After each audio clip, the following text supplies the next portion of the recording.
mixed emotions ng malala ang fans ng hit online series na Ang Mutya ng Section E sa finale episode nito. At sa sobrang tindi, 3 hashtag na may kinalaman sa serye ang nag-trending worldwide. Nasa frontline ng balitang yan, si MJ Marford. Wow! May pa-billboard sa EDSA? Ganyan ipinagdiriwang ng mega fans ng hit Wattpad adaptation show na Ang Mutya ng Section E ang finale episode ng show ngayong araw.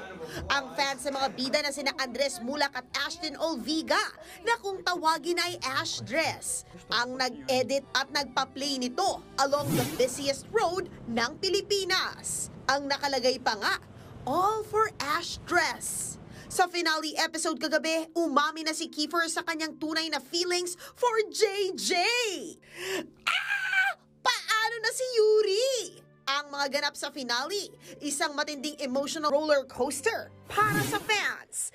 Trending nga worldwide sa X ang hashtags na ang sensational finale, J Fernity and Beyond at Ash Desirable Love Team.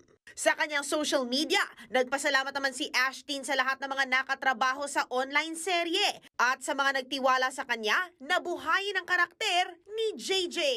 Unexpected daw ang bond na buo ng cast ng Ang Mutya ng Section E.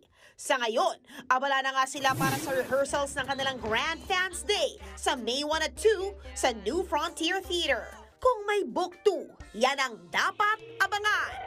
Nagbabalita mula sa Frontline, MJ Marfori, News 5. Mga kapatid, ito po ang inyong K-Alaman Queen, Kalad Karen. Always remember na ang K-Alaman ay K-Yamanan. Kaya para sa latest showbiz news at dagdag impormasyon, mag-follow at mag-subscribe sa social media pages ng News 5. K? Okay.